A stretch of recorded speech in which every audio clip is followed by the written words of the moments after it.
Today we're going to start to work on our spooky architecture project. On day 1, you're going to grab a plain piece of white paper and your messy mat and write your name and your code in the corner in case you mess up and you need to turn it over, and place your paper vertically or portrait view, which is tall because architecture is usually tall. Now we're going to work from the background to the foreground, which means starting with a spooky sunset. To make sure that the colors of the sunset bleed together, we're going to use a very wet brush when we get our watercolor paint. Now I like to work from the lightest color to the darkest color, so my paintbrush doesn't have dark remnants of the color before it and messes up the yellow. So that's why I started with my yellow. Make sure to use broad, large strokes to fill in your spooky sky. You can even mix your primary colors together to make secondary colors. If you're working fast enough, your colors will bleed together and make it even spookier looking. Don't forget there's usually blue in a sunset as well. We're going to finish this in one class period, so make sure you're working on task and focusing on your beautiful sunset. Fill in all the empty spaces.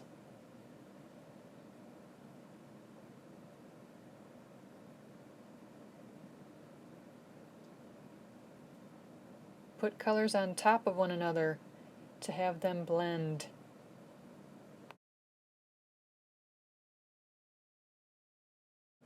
Remember to put your brush back in the water bin. Remember how to carry your painting to the drying rack?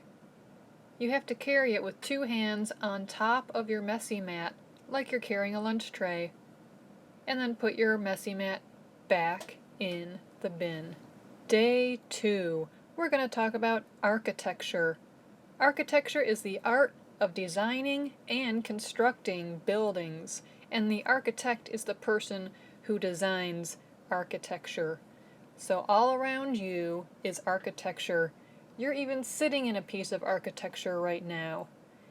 At school, we have a very historical piece of architecture. It is one of the oldest school buildings in Pinellas County. That's right. It is our very own Centennial building. Check out those beautiful architectural details, like the curve over the window. Architecture lately has gotten pretty simple, though. Here's the rest of our school, which leaves a lot to be desired. But across the street, the church that was built in the 50s or 60s has a little bit more interest in its architectural details.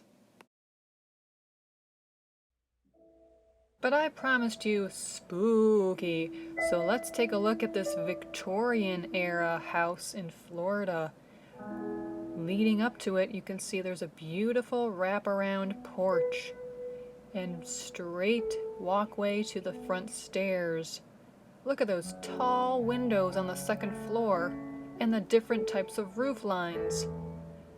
As we get closer, you can see that there's some details on the patio above in the white wood. There are shutters by the front door and beautiful stained glass in the doors. Now we're talking.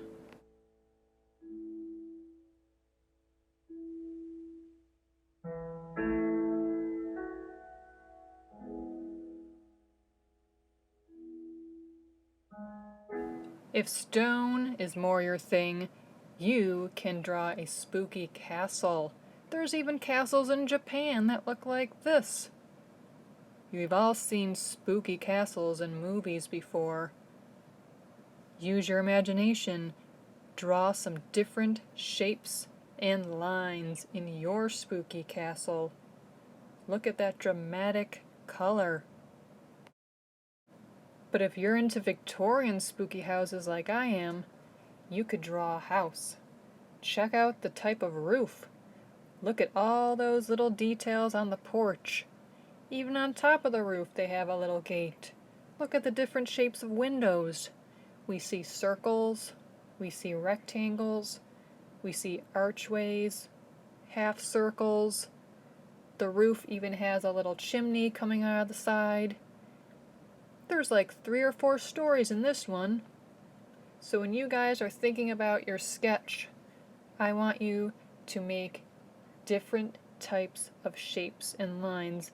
And the good news is they don't always have to be straight. You don't even have to use a ruler because it makes it look spookier. I've collected a couple different idea sheets for you if you like spooky cathedrals or spooky houses or haunted houses. You could use this one for castles. And we're just going to do a quick sketch on a small piece of paper to get warmed up. Start with any type of horizon line. That's the line where the sky meets the land. Remember all those shapes I was telling you about? Make sure you draw those. And remember, they don't have to be straight. You don't have to use a ruler. Don't forget to look at the idea sheets to add lots of different architectural details. We want this to look interesting, not like the modern architecture of our school.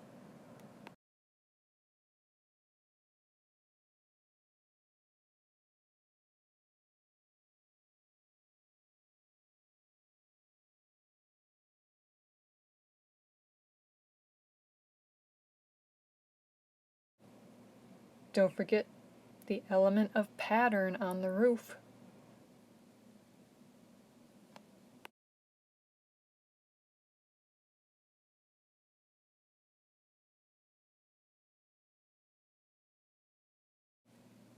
For day 3, we are going to start to create our final drawing. Find yourself a piece of gray or white paper, and you can refer back to your sketch if you want. You don't have to make it look exactly like your sketch. I'm going to make mine use a little bit more wacky, uneven lines because I like the way that it makes my building look a little bit more spooky. Make sure to use lots of different shapes and lines and details.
Next, grab a outlining marker and make sure to outline over all of your pencil lines.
You know what comes next. Get out that big eraser and erase all those pencil lines.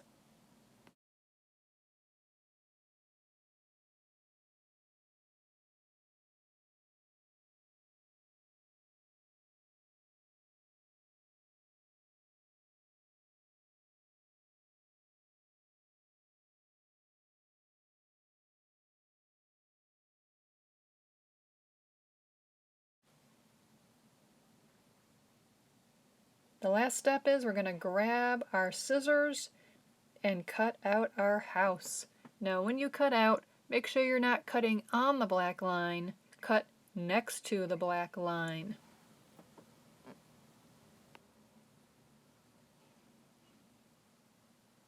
And don't forget that trick of when you're cutting, just go ahead and cut off those big pieces that are in your way so you don't have to have them hit your hand every time you try to cut. Just cut right off the edge of the paper.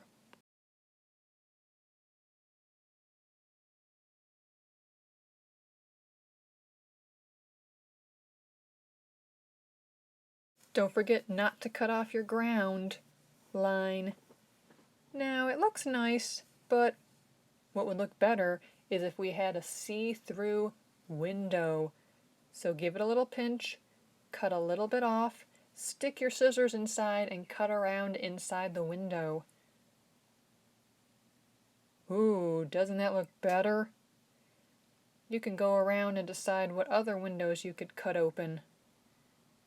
Just a little snip, put your scissors inside, and cut around.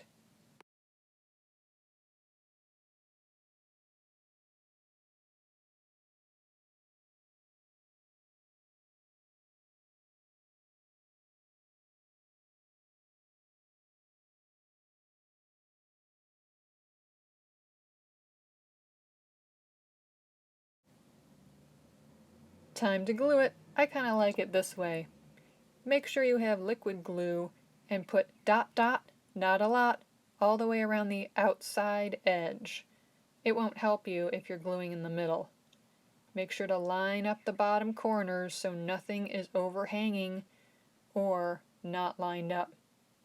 Press it down really good, and then, my favorite part, you can draw in with marker the rest of the details in the window and think of something spooky to put in the sky.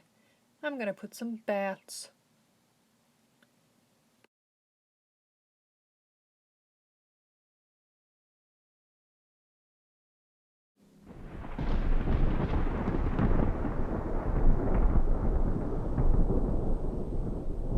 Well, I know I had fun creating my spooky Victorian architecture.